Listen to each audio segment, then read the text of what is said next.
that Sydney knows I love her. And before I started my closing argument, I leaned over and I said, Sydney, Brenda loves you and I do too. Steve Powell came to me. And I agreed to represent his daughter. And he said, treat her like... Objection. Sustained. I treated her like she was my own. Objection. Sustained. Jury will disregard. It's a heavy burden. And it's taken a lot of time to get this case to you. Maybe Sidney Powell's lawyer, Don Malarchik, got a little bit too close. Maybe I got a little bit too close to this case. I mean, after all, Sidney Powell, 23 years of age, was just booked today at 1:01 p.m. into the Summit County Jail in Akron, Ohio. It's a jail that I enter every single month, and I look at women in their eyes like Sidney, and I don't ask any of them, what are you in for? I don't want to judge them. Plus, I hear you're not supposed to ask that question anyway. My main purpose for going in there is to tell them no matter what, Jesus still loves them and deliverance and salvation is still available. Somewhere in the Bible it says, you know, Jesus said, when I was in the hospital, you visited me when I was sick, when I was in prison. And they'll say, Lord, when did we do this? When did we visit you in prison or when you were sick? And he says something like, whatever you did to the least of these, you did to me. And I keep thinking of that, least of these. You know, the least members of society as they're deemed. I don't know if I'll see Sydney in there. I don't know if she'll end up going off to ORW, NERC, wherever she ends up. We don't know. Her sentencing is next week. So on the 28th of September, we'll see what happens. But I'm not really rejoicing. You know, who could look at these photos of like her dad, Steve, just his head in his hands, and I heard her family was kind of mean mugging the jury, but I didn't catch that part. I caught the judge reading off the guilty verdicts, guilty on all counts. So reads, we the jury in this case being duly impaneled, sworn, and affirmed, do hereby find the defendant Sidney Powell guilty of the offense of murder as charged in count 1. The form goes on to say, and we do so render our verdict upon the concurrence of 12 members of said jury. Each of us said jurors concurring in said verdict signs their name hereto this 20th day of September 2023. Each juror has signed in ink next to his or her name. Verdict form number 2 reads, we the jury in this case being duly impaneled, sworn, and affirmed, do hereby find the defendant Sidney Powell guilty of the offense of murder as charged in count 2. And we do so render our verdict upon the concurrence of 12 members of said jury. Each of us said jurors concurring in said verdict signs their name hereto this 20th day of September 2023. Each juror has signed their name in ink next to their juror number. Verdict form number 3 reads, we the jury in this case being duly impaneled, sworn, and affirmed, do hereby find the defendant Sidney Powell guilty of the offense of felonious assault as charged in count 3. And it reads, and we do so render our verdict upon the concurrence of 12 members of said jury. Each of us said jurors concurring in said verdict signs their name hereto this 20th day of September 2023. Each juror has signed his or her name in ink next to their juror number. And finally, verdict form number 4 reads, we the jury in this case being duly impaneled, sworn, and affirmed, do hereby find the defendant Sidney Powell guilty of the offense of tampering with evidence as charged in count 4. Below that it says, and we do so render our verdict upon the concurrence of 12 members of said jury. Each of us said jurors concurring in said verdict signs their name hereto this 20th day of September 2023, and each juror has signed in ink next to their juror number. Counsel, do you wish to have the jury polled? Not from the state, Your Honor. Yes. All right. Juror number 1, is this your verdict? It is. You need to speak audibly. Thank you, sir. Juror number 2, is this your verdict? Yes, ma'am. Juror number 3, is this your verdict? It is. Juror number 4, is this your verdict? It is. Juror number 5, is this your verdict? It is. Juror number 6, is this your verdict? Yes. Juror number 7, is this your verdict? It is. Juror number 8, is this your verdict? Juror number 9, is this your verdict? Yes. Juror number 10, is this your verdict? Yes. Juror number 11, is this your verdict? Yes. Juror number 12, is this your verdict? Yes. All right, counsel, do you wish to inspect the forms? Yes, sir. Please do so.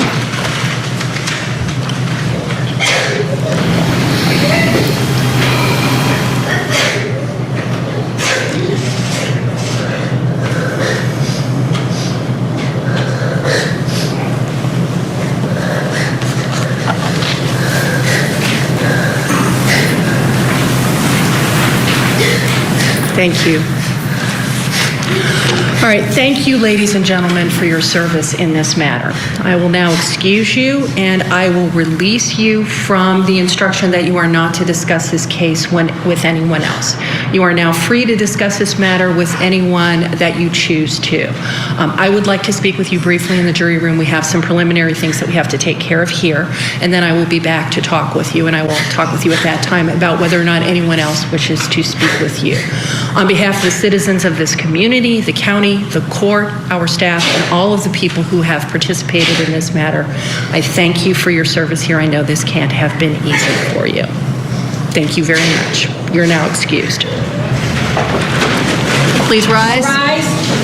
So we'll see what the decision is. Sydney could get 15 years, perhaps would be the least amount of sentence if all the charges are served concurrently. But judges have been known to do some wild things, so we just don't know. We don't know. And I said whatever the jury came back with, I was thinking in myself, they probably will get it right, no matter what. Some people are kind of shocked. They thought the not guilty by reason of insanity would work, but it didn't. Not the legal definition of insanity. I think many people can slightly agree that Sydney has some type of mental issues going on. We saw her pretty much hyperventilating when those guilty verdicts were being read. But I don't know, I just feel some type of way. It's what I would tell Sydney if I see her at Summit County Jail. Just like all the other women, I look them in the eyes and tell them, I don't know what they're going through. I don't know what they did. But a lot of people, when they've hit rock bottom, sometimes that's when they have an open ear. It's just sad all around. It's not a moment to me for celebration. Brenda lost her life so horribly. And no matter what people say, of course, the family believes they're speaking for Brenda. They believe Brenda would not have wanted Sydney to go to jail. Other people, strangers like me who didn't know Brenda, who knows what she would have wanted? I don't know what she would have wanted. She probably would have wanted to live and not experience that horrible situation at the hands of her daughter. Does that mean she wanted Sydney to go off to prison? Who knows? It was in God's hands, and we'll see what the sentence will be. But boy,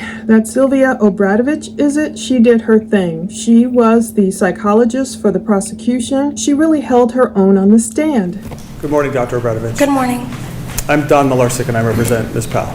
Before today, we had never had a chance to meet. Is that correct? I think I might have been in court testifying in a case you were on before. But sorry about that. Not for certain. Okay, no worries. Are you familiar with the American Academy of Forensic Psychology? Yes. All right, are you a member of that? I'm sorry? Are you a member? No. And again, this is the first time you've ever testified in front of a jury or a judge on the issue of sanity at the time of the offense in a criminal case. On the issue of sanity, yes.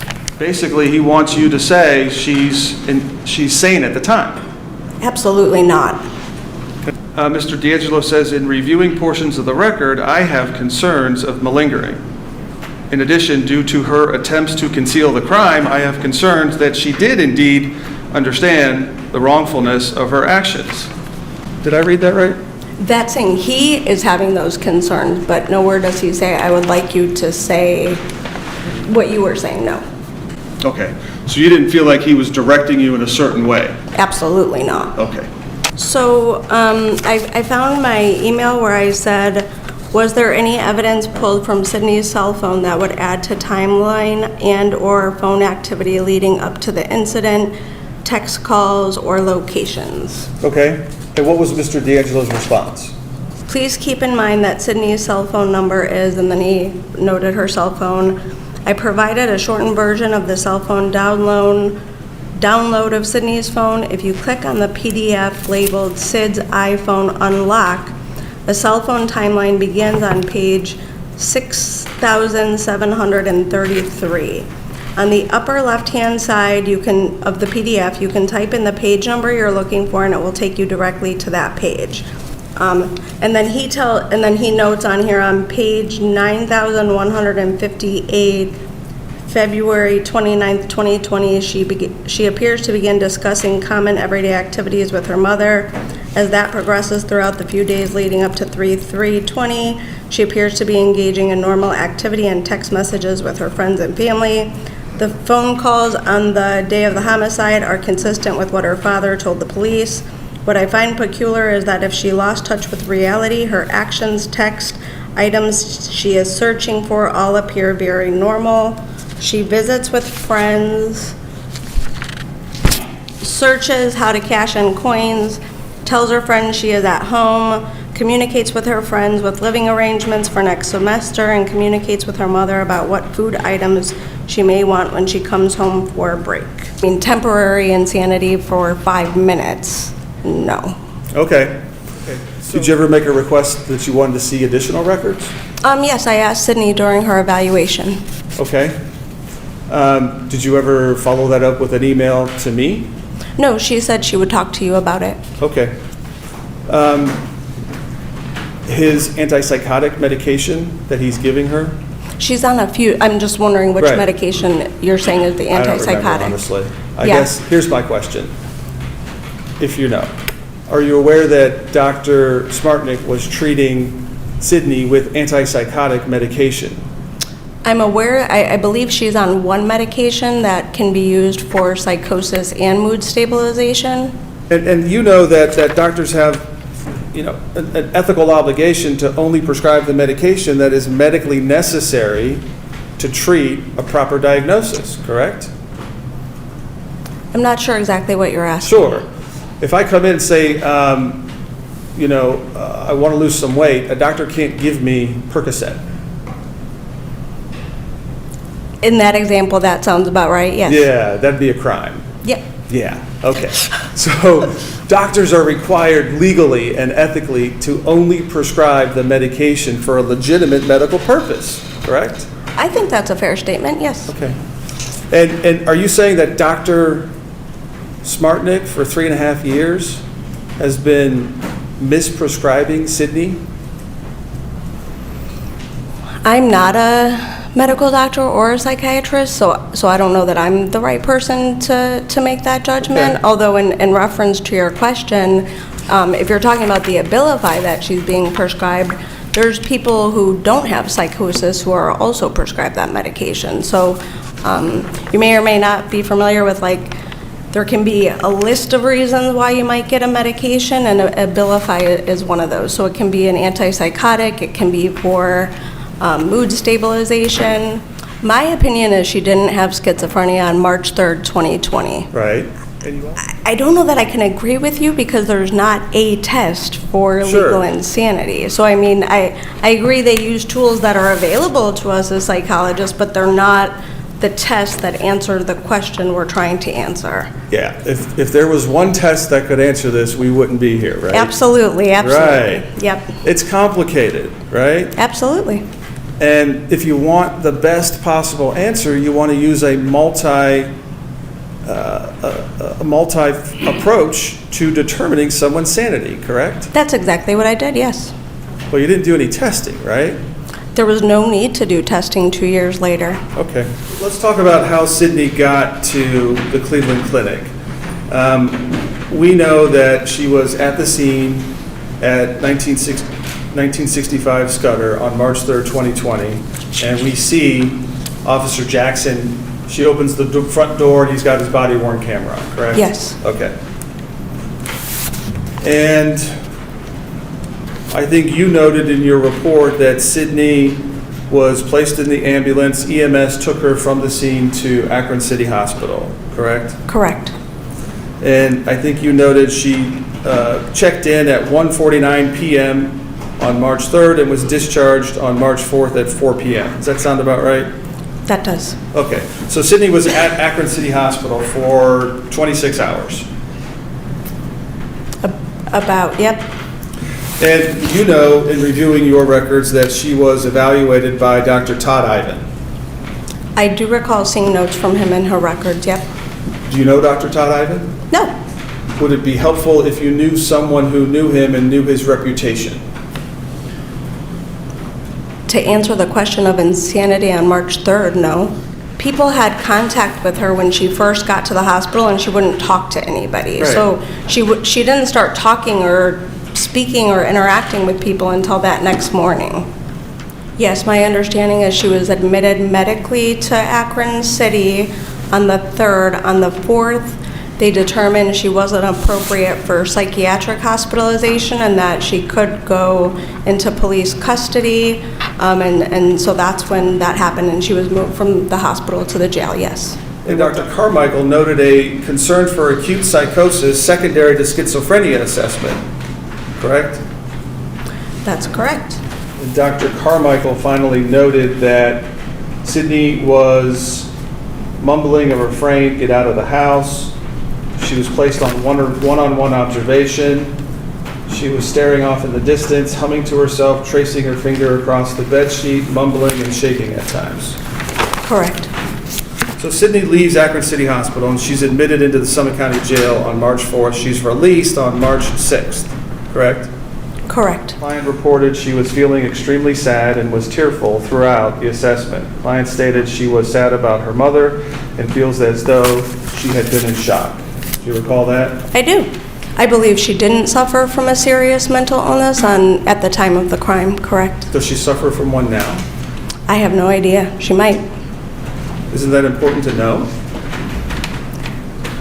If she has a mental health problem currently, it would be the direct result of her choices and actions, and it wouldn't actually have a bearing on mental state at the time of the crime.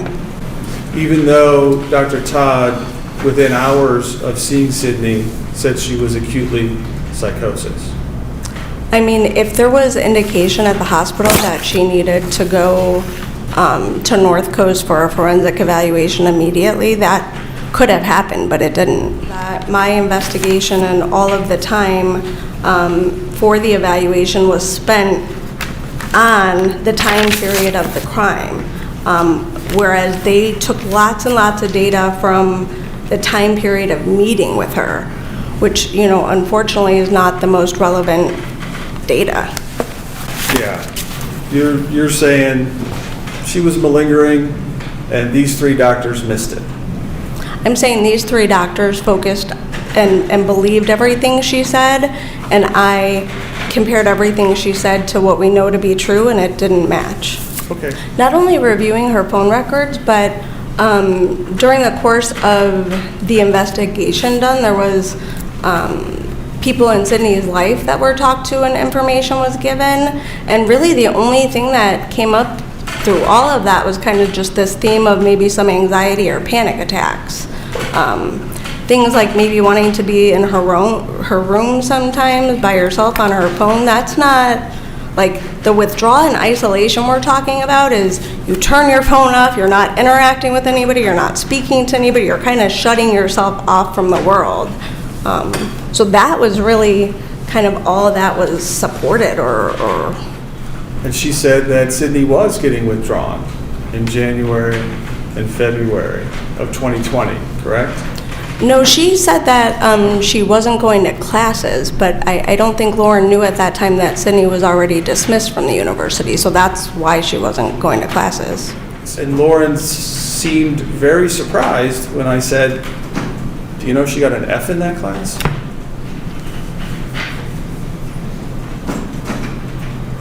I'm sorry, I didn't hear the question. So- What they said at that time, including like witness interviews with police at that time, would be such better data than years and years after. And would it surprise you that if Mrs. Mulligan said that she witnessed Sydney having a panic attack? No. Panic attacks are supported in her history. She couldn't read the numbers on a report? Yeah, that can happen during a panic attack. You get blurry vision.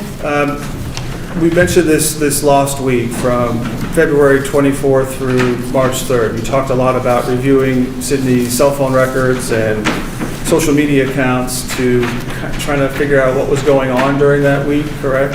Yes. I would agree with the statement that we know for sure she was at bachelor night with her friends the night before.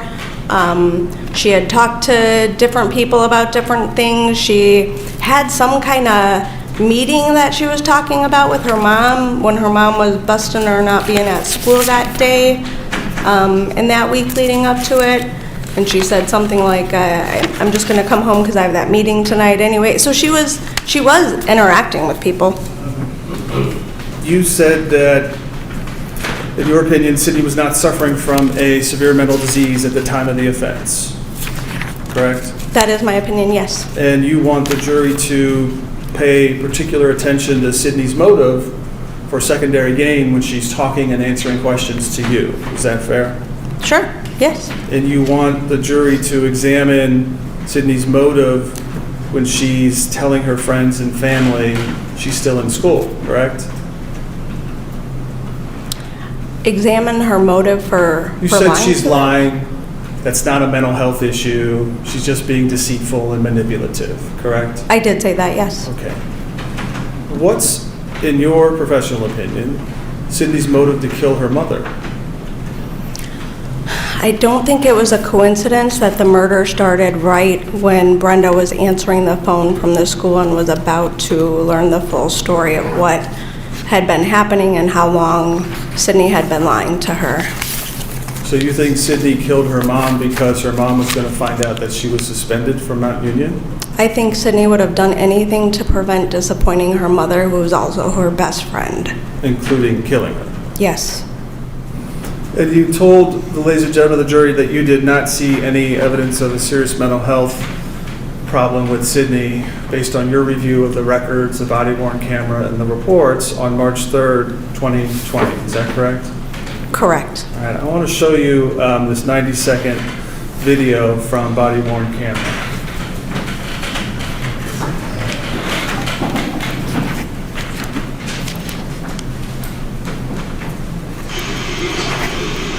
What's your date of birth?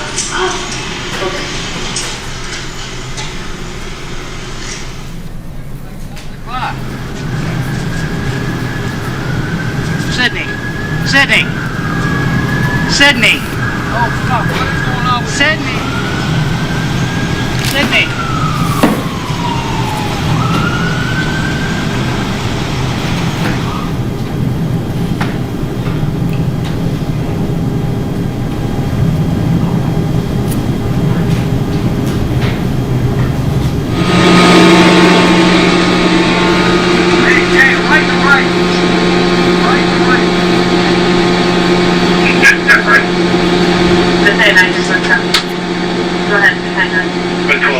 What are you saying? Sydney? Sydney? Hello? Sydney? Can you hear me? Sydney? Here we are. Right?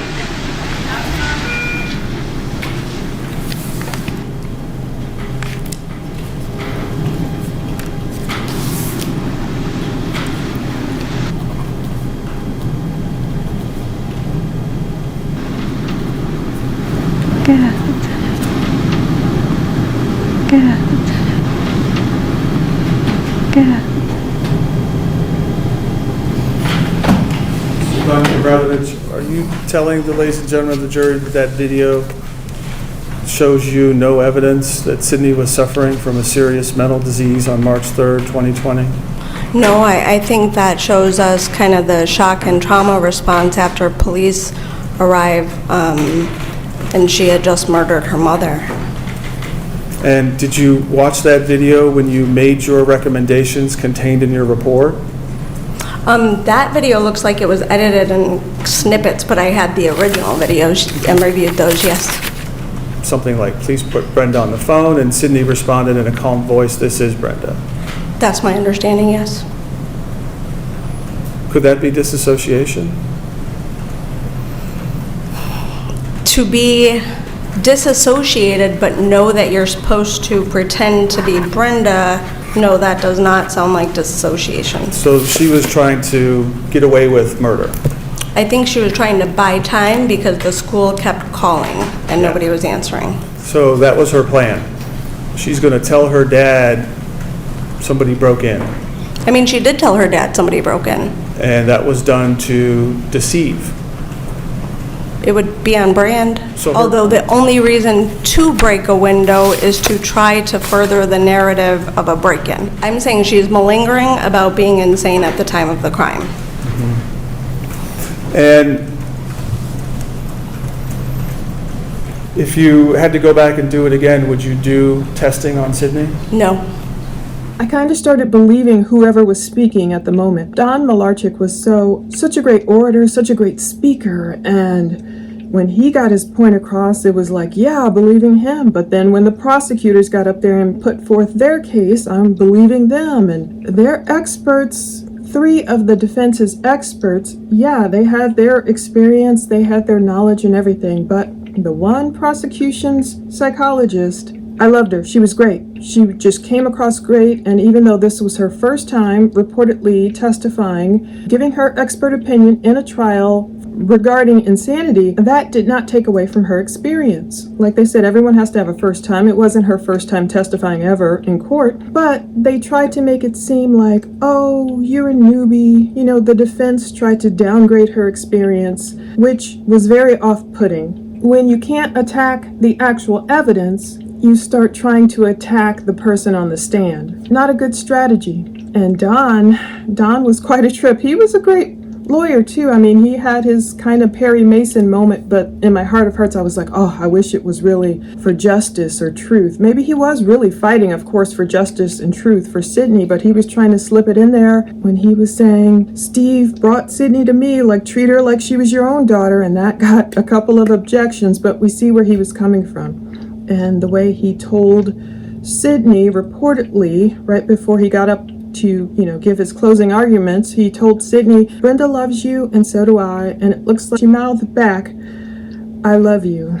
Oh, such a sad case. I mean, what else can you say? It's a guilty verdict. I could have seen it going either way, but that doesn't mean that it should have opened the floodgates for anyone to just go brutalize their mom so horribly and get away with it. But, I can see why the jury would find her guilty.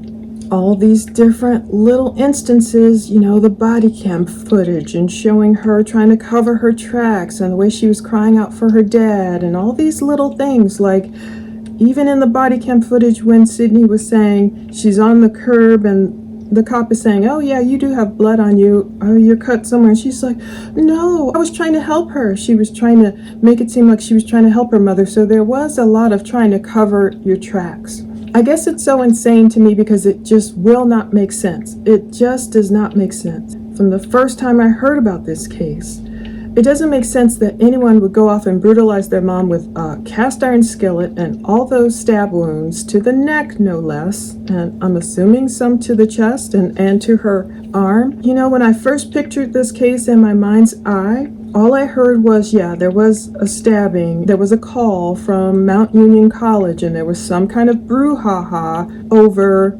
Sydney not being in school anymore. The way I pictured it in my mind was so different from how it played out. I pictured the college calling, Brenda finding out Sydney had dropped out or whatever. I pictured, oh, did they get into an argument and a scuffle and oh no, a stab wound, and how did that happen? There's no way I had pictured the months of deception and lies and so much violence. I didn't really know initially about the cast iron skillet. I didn't know about, what a kind woman Brenda was and her work with children and cancer, and just, I knew her colleagues loved her. You could see that from the reaction to this case, but even though the jurors were instructed, yeah, it's not based on your sympathy for Sydney or anyone. It's not based on your emotions, and it's easy to let emotions take over. But the way I pictured it in my mind was like, well, they said in court, don't pay attention to how Sydney's family is standing behind her. And that's something that I've paid attention to from day one. Sydney only spending 2 days at Summit County Jail, back on, March 3rd, March 4th, what have you, March 4th and 5th, I think it was, 2020. I did pay attention to that because with her family immediately, bonding her out and staying by her side, I always felt like, what the heck? Did they know something about the situation? Did they know something about Sydney and Brenda? Like, what the heck? And that always kind of influenced me too. I didn't know what we were looking at. As more and more facts came out and the jury got to see them all, of course, we didn't get to see the horrible crime scene. Thank God, we don't need to see it unblurred and unfettered. But they got to see it all, and it only took them 9 hours or so to deliberate, and that was it. I guess it's just the right verdict. But even on court TV, people were kind of like, oh, is it really? All I know is it's not a moment for celebration. Hopefully it is justice, of course, for Brenda. I mean, she is the victim in this case. But how much of a victim is Sydney? Some people are like, none at all. They don't like her. They think she's a narcissist. They think she's a spoiled brat. Again, I haven't seen a ton of evidence of this because I still don't know her story. I just want to know more about her story. You know, I don't often feel this way in cases like O.J. Simpson. I feel like that jury got it wrong. I feel like he thinks he got away with double murder. But we all know in the end, when he has to face his maker, he did not. Someone like O.J. Simpson running around, making Twitter videos and all that stuff, to me is a dangerous person out there on the street, and his attitude was that of anger, and there was the history there of the way he treated Nicole Brown Simpson, documented, 911 calls, all of that. I don't equate Sydney with like an OJ. I can look at each case separately for what they contain. And some people, you know, like the Idaho 4 suspect, yeah, to me that's a person who needs to be behind bars forever. Something about this Sydney case is just different to me. But, you know, again, we'll keep watching. We'll see what her sentencing is. And I just love to follow up with her life. And I don't know, it's a difficult one. That's all I can say. It's difficult. But thankfully that Dr. Sylvia Obradovich, she held her own. She told her truths, you know, as much as defense tried to rattle her and downplay her skills and her experience and everything, and it really worked. And she really explained and described why she thought Sydney was malingering and she was not insane at the time of the crime. And obviously the jury listened. And all those other experts, I do agree, when it came down to brass tacks, when it came down to tell me, doctors, exactly why Sydney was insane. Why should she be not guilty by reason of insanity? It grew kind of vague. It was kind of like, well, she was out of her mind. She was just out of her mind. And she said, you know, eventually it was self-reporting. Sydney saw flames coming out of her hands. She saw water shooting out of her hands. And it wasn't the same way that Dr. Sylvia did it when she really researched a lot of facts, a lot of cell phone movements, activities, and I think her method stood up a lot better than even what these combined experts with 100 years of, you know, experience, the way they did it. Obviously, it wasn't about stacking the deck, and it wasn't about quantity over quality, as the prosecutor said. The jury was able to pick out. A lot of people did not want the jury having the wool pulled over their eyes, and it's probably a good thing I wasn't on this jury. They thought Sydney was just trying to pull a fast one, and she just got rid of her mother because she didn't want to, and I can understand that too. I can see that line of thinking, as crazy as it is. It's just evil. No matter what, Sydney was desperate, and maybe it was all about Sydney's reputation. And instead of having an insane moment, a freak-out psychotic moment, although I do think there was some psychosis in there somewhere, but maybe it was the evil plans outweighing it. You know, people say Sydney just didn't want her mom to find out. She didn't want her mom to hear that news, and I was thinking maybe that was the reason for a lot of the neck wounds, because if you're trying to shut a person up, like just stop talking, of course that would be one place to unfortunately injure them. And she didn't want her secret to get out. She wanted to just stop in its tracks. She didn't want to be a person kicked out of college. I was thinking in Sydney's warped mind, maybe the perfect solution was, okay, shut her mom up. She felled her mom. Okay, her mom is gone. She breaks the back window. And if she could have gotten away with it, oh, there was some mysterious person who broke in and must have done this to mom. And then Sydney would have been the ultimate victim.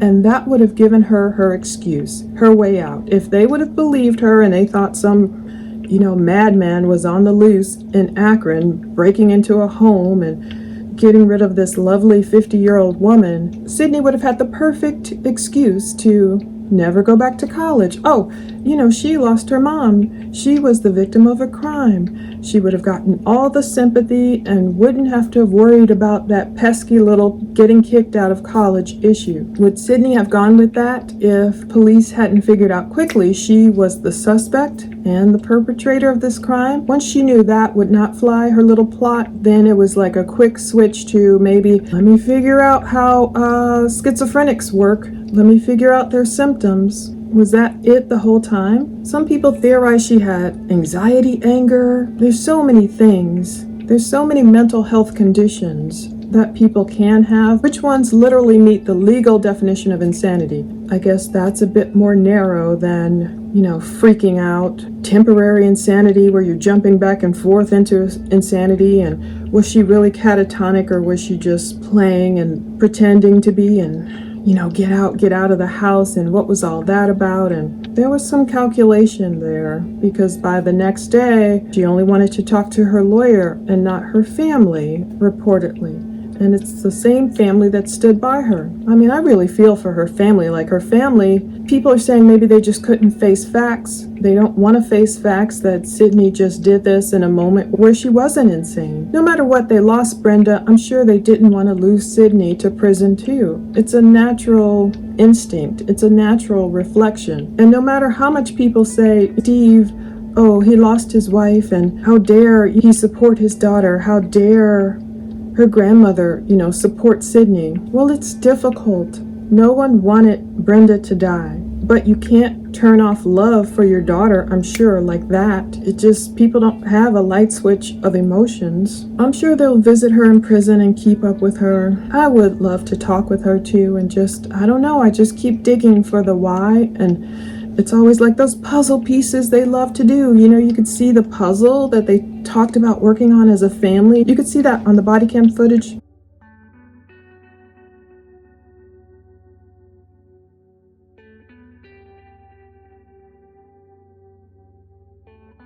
Which again, I hope you can watch on Spotify. I think things are getting better. I'll put the links below again. People are able to watch it. The majority of the people are able to watch it. But you can see in the back room, the sliding glass door, you see a table there. You see like life in the midst of life.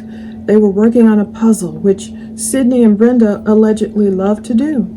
Just the worst mistake of her life. Unfortunately, Brenda's life on Earth has ended, but Sydney's has not. There is still hope for her to go on and, I don't know, maybe try and figure out what really happened. If she really is suffering from some type of mental affliction, just maybe helping others understand it. If she's really medicated now correctly, understanding that. What a trial. What a trial. Again, it's just sadness. I don't feel like doing cartwheels and screaming out, yay, like some people did back in the day when OJ was acquitted. Most of us, enough, if you're old enough, can remember where you were and listening to that verdict. What?